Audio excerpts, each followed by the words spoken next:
course, my brother's body language, as it's been commented on by many people, is always on point.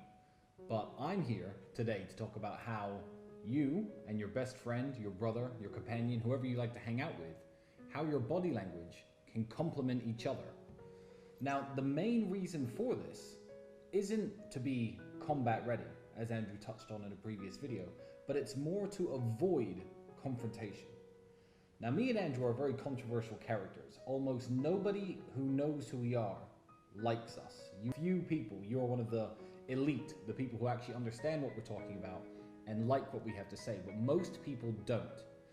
That said, we are never started on in the real world. Now, of course, now we're well-renowned kickboxing champions, but we've always had the same principles and the same body language and the same mannerisms. And we've noticed that people do not start on us very often.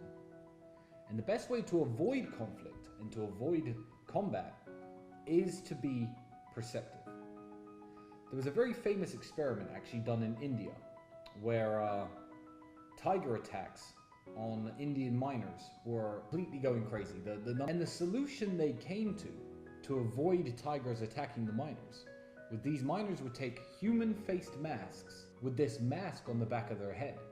And if you look it up on Google Images, for sure you'll be able to find exactly what I'm talking about. You'll see that the masks look stupid. It looks ridiculous. It was only a very minor touch that these guys thought about the problem, but tiger attacks essentially dropped to zero. Now, men, very much like tigers, what you'll find is everyone's a coward and no one wants to fight one-on-one. So even if there's only two of you, your body language, how you stand, and where you place yourself can be a massive deterrent to being started on or having any kind of physical confrontation.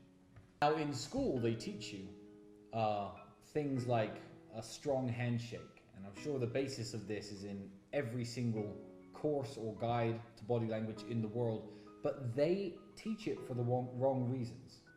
But you could convey many different expressions and emotions with something as simple as a handshake. If I'm in a room with a group of people who may or may not be hostile, the standard good handshake they'll teach you to give with the right expression on your face can also mean, don't fuck with me. It can say, I'm stronger than you. It could say, I'm not a pushover. These are things that people don't think about because it's never taught. Now, when me and Andrew are out in public, we're always watching each other's backs.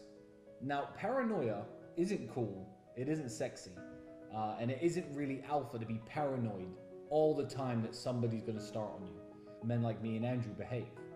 When I talk about watching each other's backs, it's the small things that me and Andrew do that people who hang around with us pick up on. You guys at home won't see these things because they're never recorded and they're never on camera.